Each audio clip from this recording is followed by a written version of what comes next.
હાલ ભારત અને પાકિસ્તાન વચ્ચે યુદ્ધના ભણકારાઓ વાગી રહ્યા છે, તેમજ સરકાર દ્વારા ઓપરેશન સિંદૂરનો પ્રારંભ કરવામાં આવ્યો છે, ત્યારે ક્યાંક અનિચ્છનીય બનાવો ન બને તેમજ કોઈ મોટી દુર્ઘટના કે ઘટના ન બને તે માટે તંત્ર દ્વારા તમામ પ્રકારની તૈયારીઓ કરી દેવામાં આવી છે।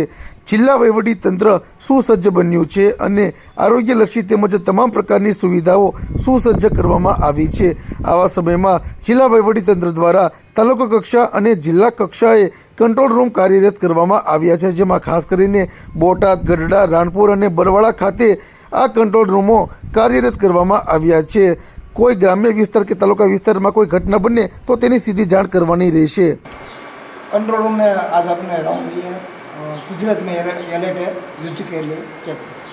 गुजरात में अलर्ट है पर बोटाद जिला के लिए स्पेसिफिकली कोई अलर्ट नहीं मिला, पर फिर भी हमने पूर्व तैयारी के हिसाब से सारे संकलन अधिकारी के साथ हमने आज सुबह मीटिंग ले लिया, सभी तैयारियों का रिव्यू कर दिया, जैसे सिविल सप्लाईज हो, फ्यूल का सप्लाई हो और फिर हमारे CDMO CDHO दोनों के तैयारियाँ अपने मेडिकल इक्विपमेंट्स को लेकर, मेडिकल सर्विसेज को लेकर उसका भी हमने पूरा चर्चा किया। नगर पालिका द्वारा हमने फायर सेफ्टी का भी और फायर सर्विसेज फायर टेंडर का भी खास कर हमने चर्चा किया। तो हमारे डिस्ट्रिक्ट में अभी पूरी तरह से हम तैयार हैं।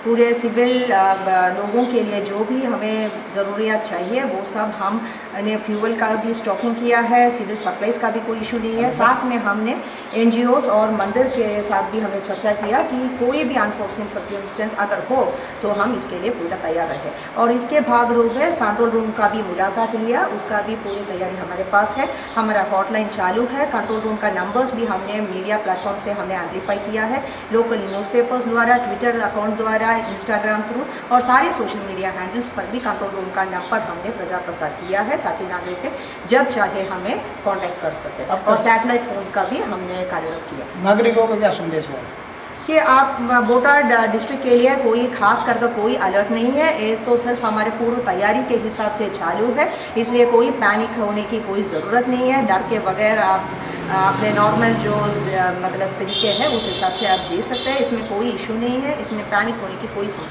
ज़रूरत अभी नहीं है। और जिला वहीवटी तंत्र पूरी तरह से सजग है। बोटाद जिला वहीवटी तंत्र द्वारा जिल्लाना તમામ નાગરિકો અને લોકોને આહવાન કરવામાં આવ્યું છે કે જો કોઈ તમારી આજુબાજુના વિસ્તારમાં કોઈ અનિચ્છનીય બનાવો કે ઘટનાઓ કે કોઈ અજુગતું લાગે તો તેની સીધી જાણ જે તે તાલુકા કક્ષાના કંટ્રોલ રૂમને કરવાની રહેશે। તાલુકા કક્ષાના કંટ્રોલ રૂમ દ્વારા જિલ્લા કક્ષાએ આ રજૂઆતો તેમજ ઘટનાની જાણ કરવામાં આવશે, ત્યારબાદ જિલ્લા વહીવટીતંત્ર દ્વારા એક્શન લેવામાં આવશે, જેમાં ભારત પાકિસ્તાનના યુદ્ધના વધી રહેલા તણાવ વચ્ચે આ કંટ્રોલ રૂમો કાર્યરત કરવામાં આવ્યા છે, જે ખાસ કરીને બોટાદ, ગઢડા, રાણપુર અને બરવાળા ખાતે આ કંટ્રોલ રૂમો કાર્યરત કરવામાં આવ્યા છે।